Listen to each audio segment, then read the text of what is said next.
আসসালামু আলাইকুম রহমতুল্লাহ।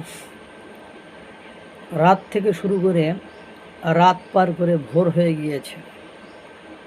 যমুনা ভবন অর্থাৎ প্রধান উপদেষ্টা ডক্টর মোহাম্মদ ইউনূসের বাসভবনের সামনে তাদের দাবি মেনে না নেওয়ায় বা তাদের দাবি পূরণের কোনো আশ্বাস না দেওয়ায় তারা এখন সেখানে মঞ্চ তৈরি করেছে।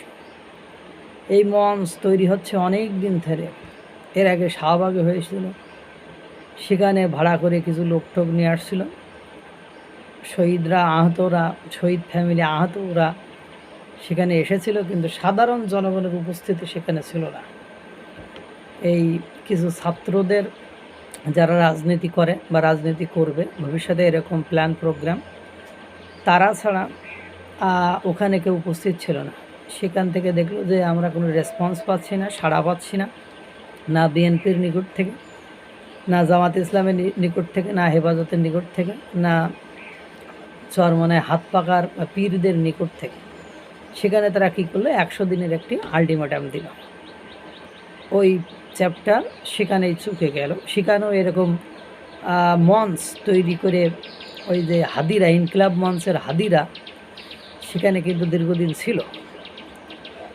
এরপরে আসলো আপনার আওয়ামী লীগ নিষিদ্ধের বিষয়ে কি আসলো হলো আপনার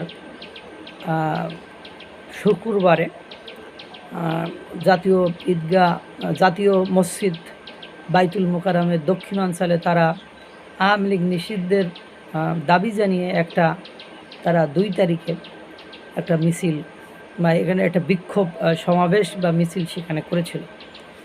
সেখানে যারা এসেছিল তাদেরকে যে ভাড়া করে নিয়ে এসেছিল, তারা যে স্বইচ্ছায় আসেনি সেটাও তারা বলেছিল।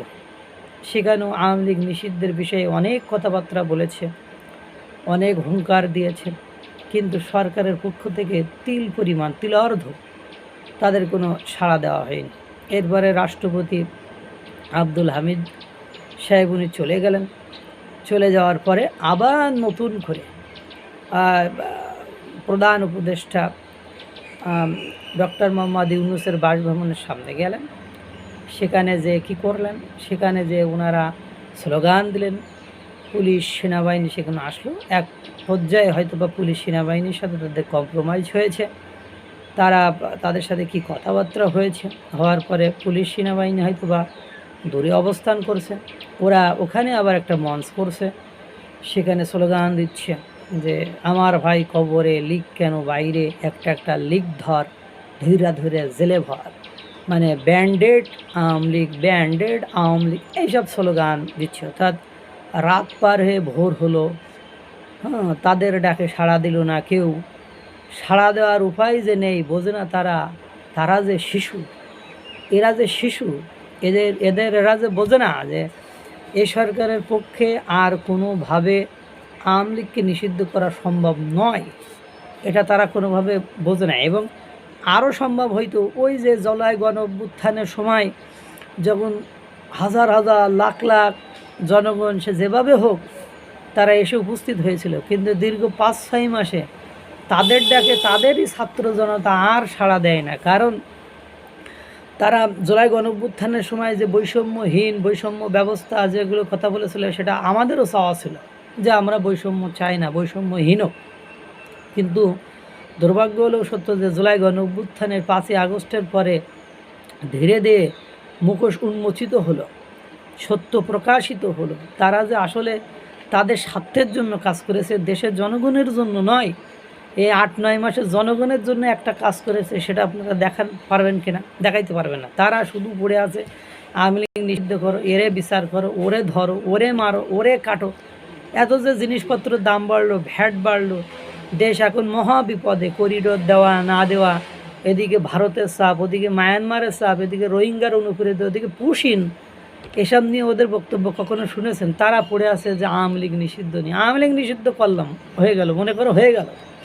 এই পুশিন, ওই রোহিঙ্গা অনুপ্রবেশ, করিডোর দেওয়া, এগুলো সলিউশন কি? এগুলো নিয়ে কথা বলেন না। জনগণের দরকার মানে জিনিসপত্র, নিত্য প্রয়োজনীয় জিনিসের দাম দিনের পর দিন বেড়ে যাচ্ছে। গ্যাস, বিদ্যুৎ, পানি, এগুলোর দাম বেড়ে যাচ্ছে। কোনোদিন কি এদের এদের এদের সেই ক্ষেত্রে প্রতিবাদ করতে শুনেছেন? এদের মিছিল করতে শুনেছেন? এদের মঞ্চ করতে শুনেছেন? এদের সরকারের কাছে দাবি করতে শুনেছেন? শোনেন নাই তো। এরা আবার রাজনৈতিক দল ওয়ার্ক ফর মানে সেলফ বেনিফিট, নিজেদের স্বার্থ ছাড়া আর কোনো কিছুর জন্য কাজ করে না। জনগণ বুঝে গেছে রে ভাই, এই ধরনের জনগণ নিয়ে আওয়ামী লীগ নিষিদ্ধ করার স্বপ্ন দেখাটা একদম মোহভঙ্গ মানে ছাড়া আর কিছুই নয়, স্বপ্নভঙ্গ ছাড়া আর কিছুই নয়। যেখানে তোমরা আওয়ামী লীগ নিষিদ্ধের জন্য, আওয়ামী লীগের লোকের গ্রেপ্তারের জন্য যমুনা ভবনের সামনে গিয়েছো, সেখানে 50 জন লোক 100 জন লোক তোমরা জোগাড় করতে পারলে না।